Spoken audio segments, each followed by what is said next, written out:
Consider this. For every musician that has chosen music as a second career path, there's got to be at least one person in their lives who said, don't quit your day job. I'm Yvonne Greer. My guest is Dove Benoit, who's going to give us a Brazilian reasons why that's not the case for her. Next on Consider This.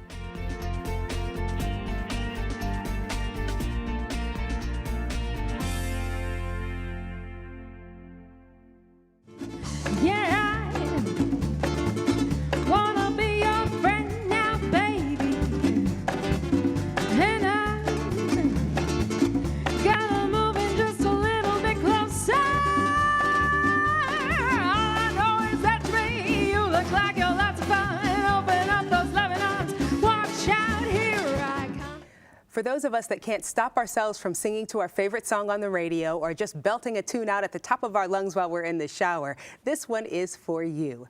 I'm Yvonne Greer, and my guest on Consider This is Dove Benoit, lead singer of the Brazilianaires. Welcome. Thank you. So some folks around Central Illinois may be very familiar with you. You guys are a band that plays all over Central Illinois and beyond. Congratulations for that. I know it's sometimes hard to get those gigs, but let's start at the beginning for you. Sure. When did music say, I've got to be front and center in your life? Oh, you know, I have been singing since I was a child. I think my parents definitely have, you know, video images of me belting out Annie tunes with a red wig on when I was 4 years old. When did it become front and center? Probably about 4 years ago. Okay, what happened then? I stumbled upon a guy with a guitar. And he said to me, you have a pretty decent voice. How about we form this crazy Latin band? And I said, well, I kind of have this other thing going on, but I would love to do it because I have always loved to sing. Now, this other thing that you had going on, and this is the part that is just so crazy cool for you, is that you are an MD. You're a neurologist at the Illinois Neurological Institute, and you said, yes, I'm going to be a singer too. Right. I think I just decided to finally take a leap, and I'm so glad I did. You know, it's really opened who I am as a person, and really it's gotten to the passion of music for me. So did you have that one person in your life who said, don't quit your day job for this? I've had many people in my life that have said, don't quit your day job. And, you know, that's not a bad thing. But I think when you're passionate about something, at some point, you tend to sort of gravitate towards that anyway. So let's back up. And in your formative years, you love singing on your own, but you go to college and you study medicine, and then you become a doctor, and you do your residency, and you end up here in Central Illinois at the Neurological Institute. What were your thoughts then about where your career path would be? Was music always somewhere in the back of your mind, or? I mean, I think throughout the years, I had always been involved in music. In high school, I was in jazz choir, and I did madrigals, and in college, I sang in the chamber choir, and so, I mean, it was always there. It's always been ever present in my life. I don't think that I can recall. I had a band in medical school. There was 3 of us, and we practiced in the basement of one of, you know, my fellow students. And what was your name? Dark Toast, actually. Yeah. And, you know, so it's always been there for me.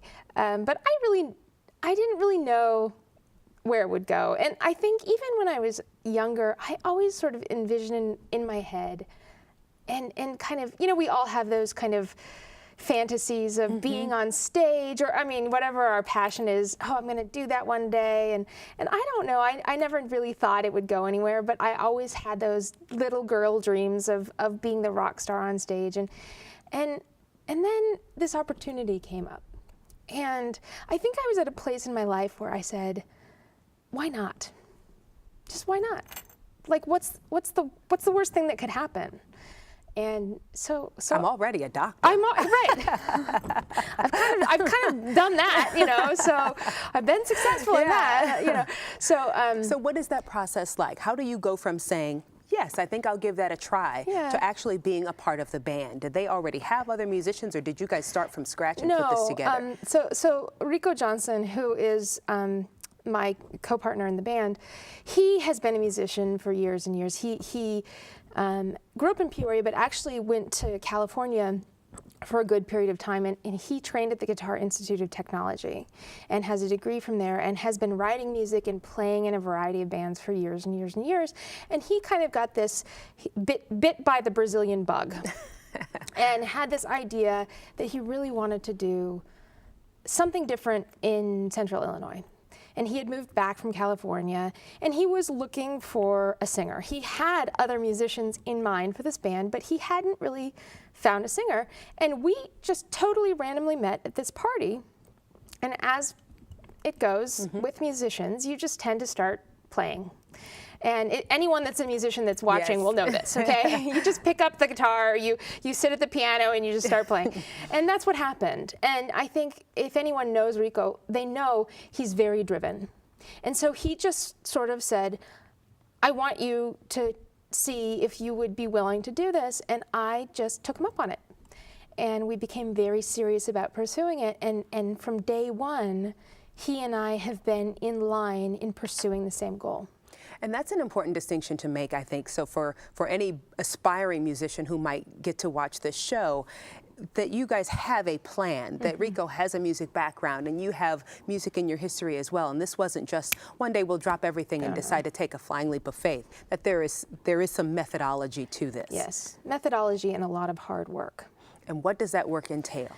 You know, well, for instance, last Sunday, while everybody else was watching football, he and I and some other people were doing a video shoot. And the prep work that goes into that and the time and the energy, and he and I do all of the planning and all of the prep work and making sure that we have everything set up. I mean, that takes, first of all, months, because you have to create the song, you have to write the lyrics, you have to write the music, you have to record it, you have to get the musicians to play on it. So this is a music video for a song that you guys created. That we have written, that hasn't been released yet. All right, we'll watch for it. Actually, it has. It's on our CD, but the video just got started last week. So all of this, I mean, and this is months in planning. And so, you know, this isn't something that we were just like, oh, we're just gonna go record music, you know, or we're just gonna do this. And this has been our formula from day one.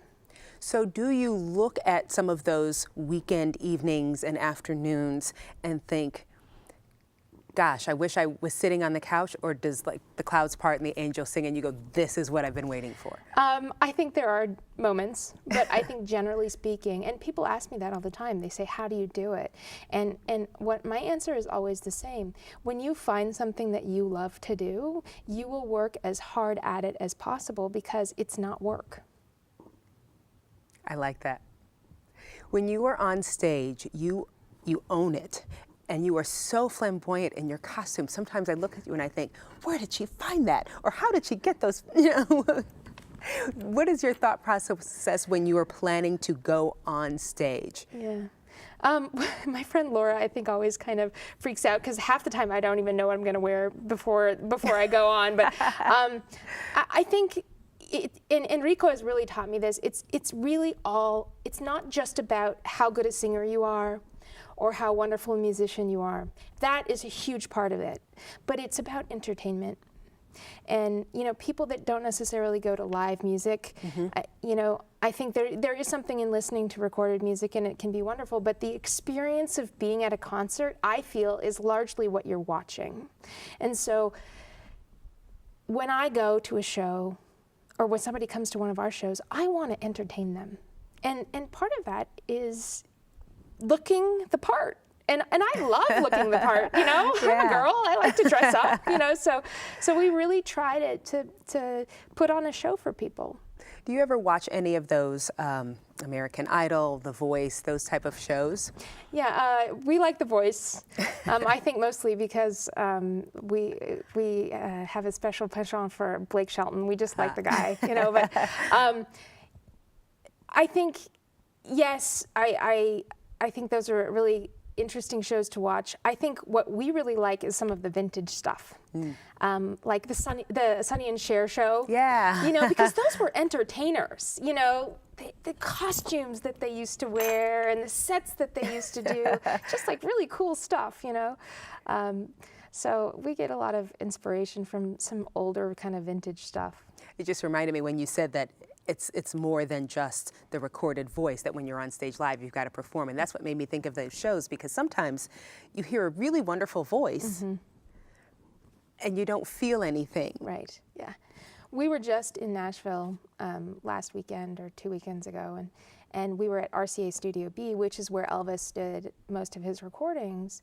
And Did you pinch yourself? I did, because it hit me. They used to do tape recording. And you couldn't do all of the modifications to people that you can now. And there was something in that capture. And so I think that the way that you can get that now is to see people perform live. And that's what we try to do when we perform. Talk to me about the live music experience here in Central Illinois. Is it my imagination, or are there many more opportunities to play live here?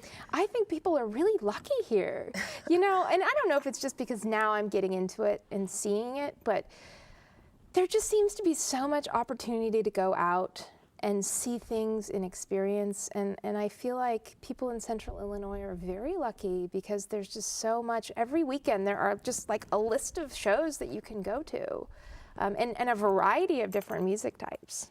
And how do you decide as a group where you will perform? Because I would imagine that certain venues don't suit your style of music, or certain crowds don't suit your style of music. How do you choose? You know, I think that's exactly how you choose. We are a very specific type of music, and we're a large band. We're a 7-piece band. And so, you know, we're not necessarily going to fit in certain places, number one. And we definitely want to make sure that not only are we going to make the people at the venue happy, but the venue itself. And so that's how we decide. And luckily, we've really come into playing at some really great places, and we really enjoy playing at those places. How do you go about writing a song? Do words come first? Does music come first? I think either or.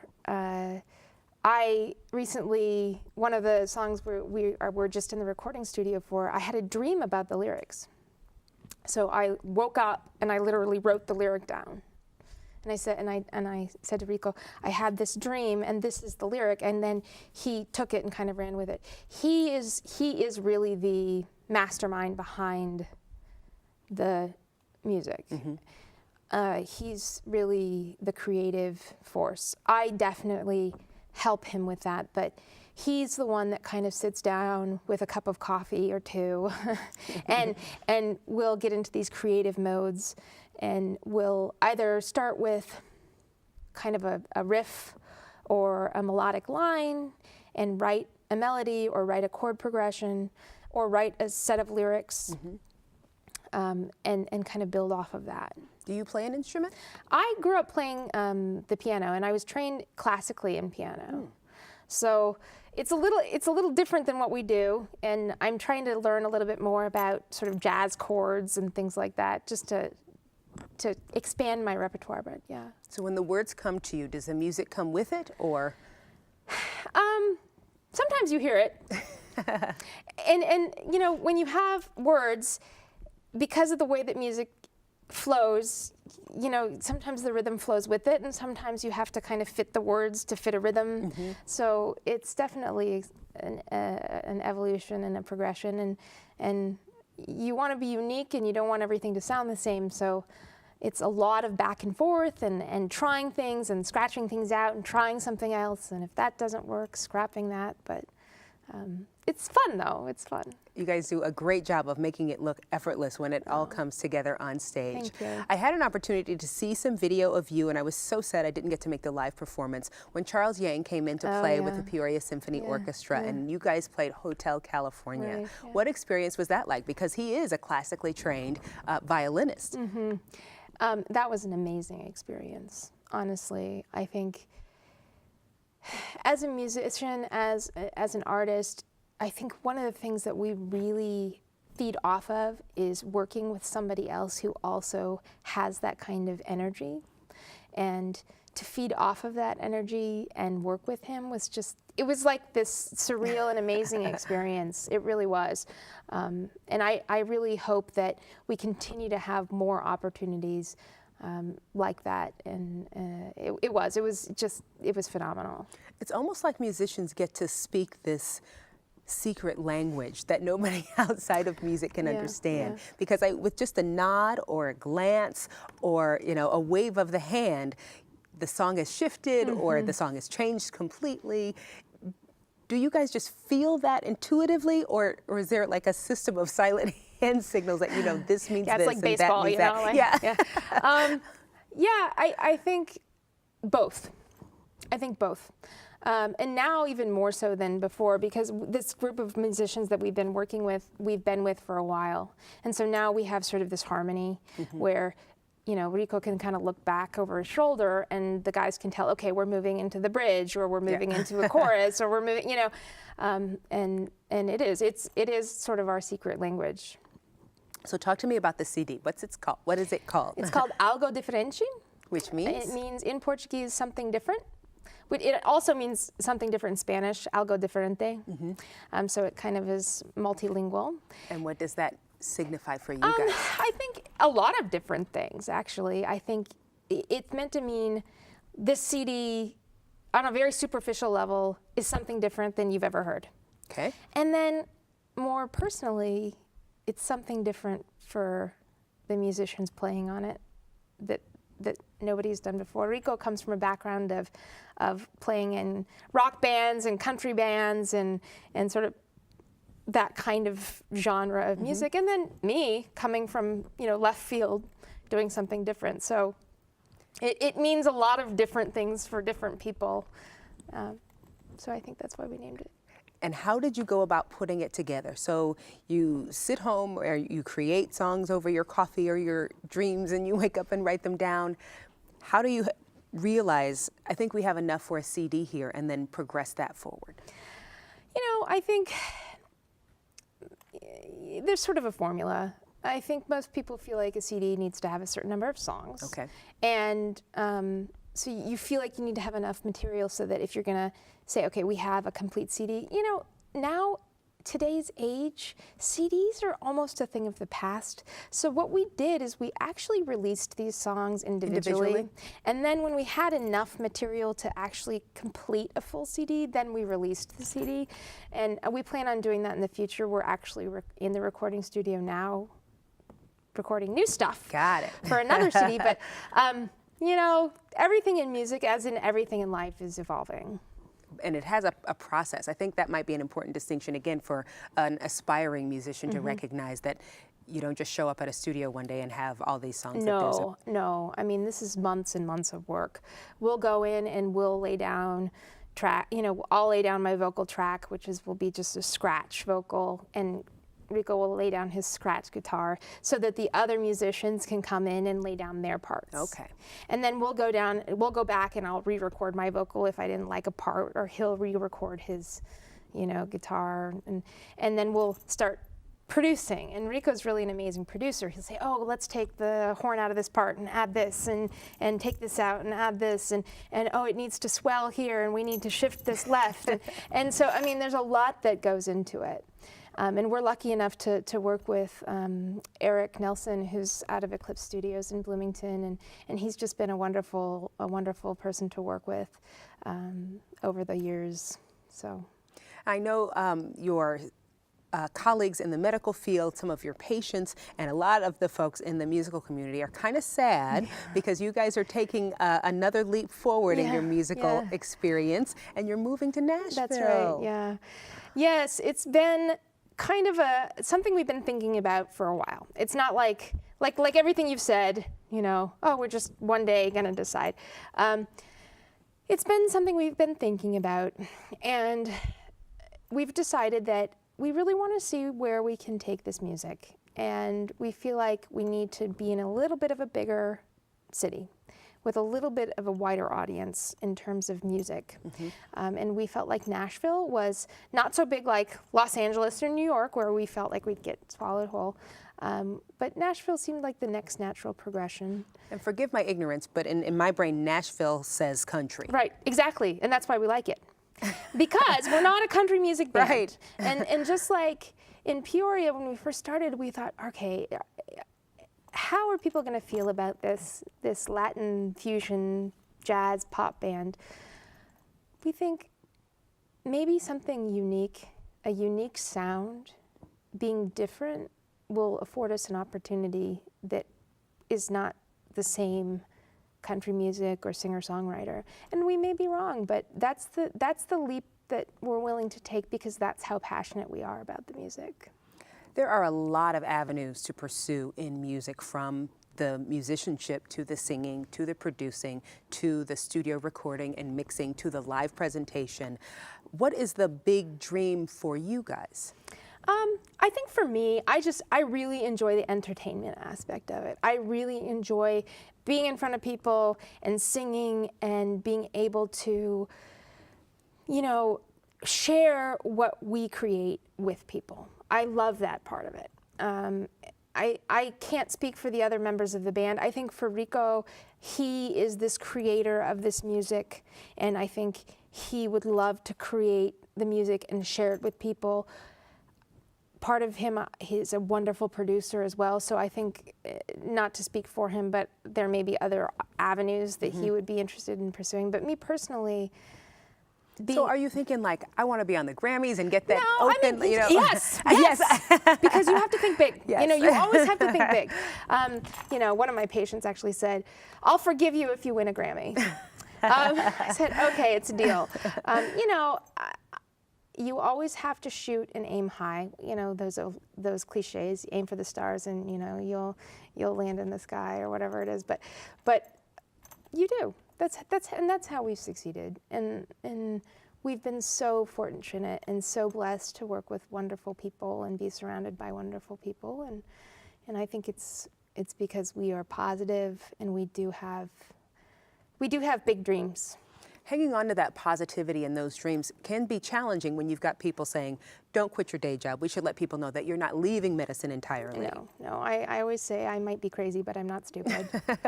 No. I mean, I think, you have to be realistic. And one of the reasons why I am able to do what I do musically is because I do have my job, luckily. And I do love medicine, and I still do. And I do think you can do both. That's the reality of it. And to those who say, maybe you shouldn't have a safety net because if you don't have a safety net, you're more driven. I don't know. I guess they can say that then. I don't know what to say. I can see why people would say that, and I guess I just will say, see you in Nashville. All right. So what unfolds next? You move to Nashville and release the CD. How do you go about getting that CD out in front of the larger audiences? You just play on the pavement, and that's what we've done here. We network, and we connect, and we talk, and we sing, and we perform, and we shake hands. And that's what we've done. And that's what we'll continue to do. And we love it, That's awesome. And we put on a good show. Yes, and you that's do. always what you have to do. You always have to have a good product. And I think we really, at the end of the day, that's the most important thing to us. It doesn't matter how famous we become, and it doesn't matter how far we get, so long as the music that we are putting out is quality and is what we really feel we want to be good and what we want people to hear. That's a beautiful sentiment. Thank you so much. Thank you. Dove Benoit, lead singer of the Brazilianaires. We Thank wish you. you and Rico Johnson and the rest of the band all the success in the world as Thank you you. head off for Nashville. We know some of the folks back here will be sad, but we're all cheering for you and rooting and wishing you well. Thank you so much. And thank you for being with us here on Consider This. We're going to let the Brazilianaires play us out of this one, and I'll thank you for watching. I'm Yvonne Greer. We'll see you next time. It's heaven in your arms. It's the sweetness of your charms makes me love you more each day. In your arms I wanna stay. It's heaven, it's heaven, it's heaven, it's heaven, it's heaven, it's heaven. Ba ba ba ba ba ba ba. I love you more and more each day. You're sexy, you're sexy. I just don't know what to do. You're my pretty baby. I just want you to understand.